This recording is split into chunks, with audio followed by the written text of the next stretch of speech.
Hello बच्चों, आपका हमारे YouTube चैनल हिंदी वाणी में एक बार फिर से स्वागत है। बच्चों, आज हम पढ़ेंगे कक्षा 6 की हिंदी की पाठ्य पुस्तक वसंत भाग 1, इसका पाठ 11। पाठ का नाम है जो देखकर भी नहीं देखते। इसकी लेखिका हैं हेलन केलर। बच्चों, यह पाठ जिन्होंने लिखा है यानी जो लेखिका हैं हेलन केलर, वो अपने अनुभवों को इस पाठ के माध्यम से हमारे सामने अपने विचार रखती हैं, यानी वो अपने अनुभव हमारे सामने इस पाठ में प्रस्तुत करती हैं। आइए हम पढ़ते हैं इस पाठ में उन्होंने अपने कौन से विचार हमारे सामने रखे हैं। जो देखकर भी नहीं देखते। कभी कभी मैं अपने मित्रों की परीक्षा लेती हूँ, यह परखने के लिए कि वह क्या देखते हैं। हाल ही में मेरी एक प्रिय मित्र जंगल की सैर करने के बाद वापस लौटी। मैंने उनसे पूछा, आपने क्या क्या देखा? तो लेखिका की मित्र ने कहा, कुछ खास तो नहीं, उनका जवाब था। मुझे बहुत अचरज नहीं हुआ, क्योंकि मैं अब इस तरह के उत्तरों की आदी हो चुकी हूँ। यानी लेखिका जिससे भी पूछती हैं कि उन्होंने अपने आसपास क्या देखा या वहाँ पर जाकर क्या क्या देखा, तो उनको इसी प्रकार के उत्तर मिलते हैं। मेरा विश्वास है कि जिन लोगों की आँखें होती हैं वे बहुत कम देखते हैं।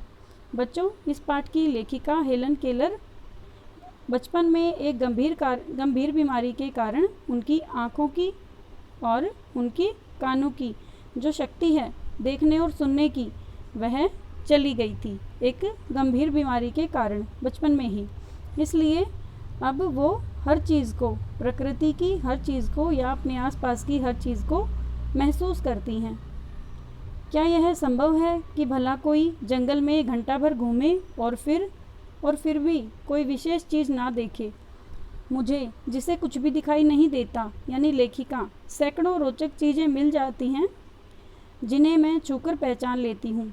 लेखिका ने बताया है कि वो बहुत सारी चीज़ों को केवल छूकर पहचान लेती हैं।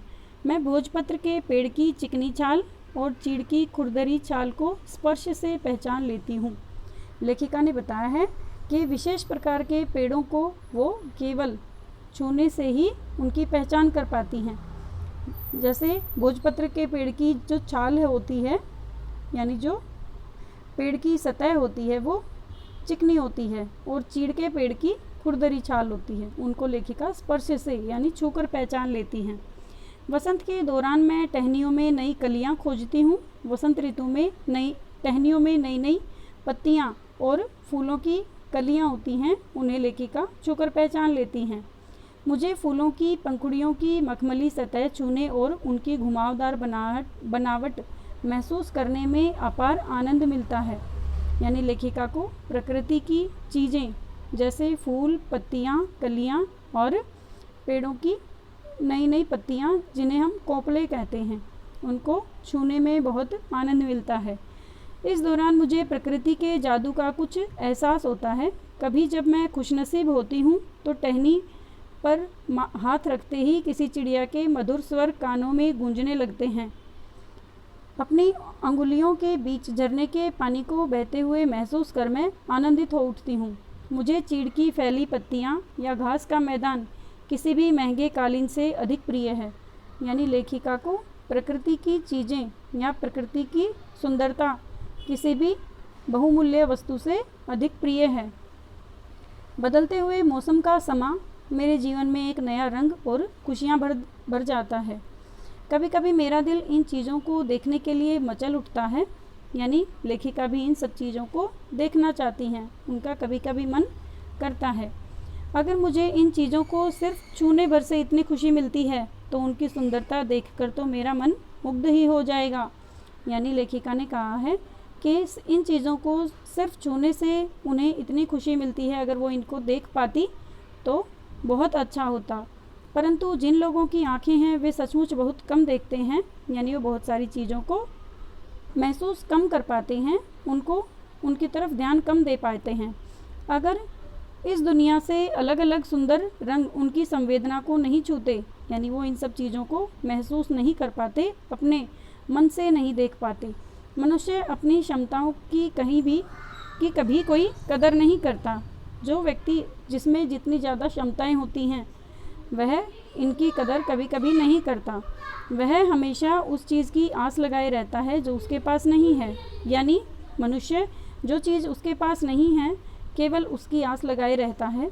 यह कितने दुख की बात है कि दृष्टि के आशीर्वाद को लोग एक साधारण सी चीज़ समझते हैं, जबकि इस नियामत से ज़िंदगी को खुशियों के इंद्रधनुषी रंगों से हरा भरा किया जा सकता है।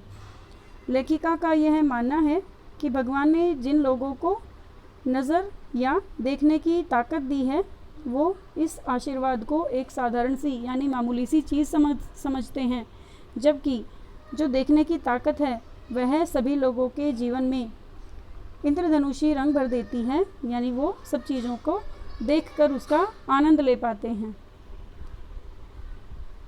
लेखिका के बारे में हेलन केलर 1880 से 1968 अमेरिका में इनका जन्म हुआ था।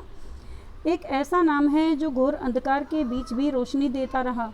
कल्पना करो कि जो न सुन सकता हो न देख सकता हो फिर भी वह लिखना पढ़ना और बोलना सीख ले, भरपूर आशा आकांक्षा के साथ जीवन जीने लगे और उसके योगदान दुनिया के लिए यादगार बन जाएं।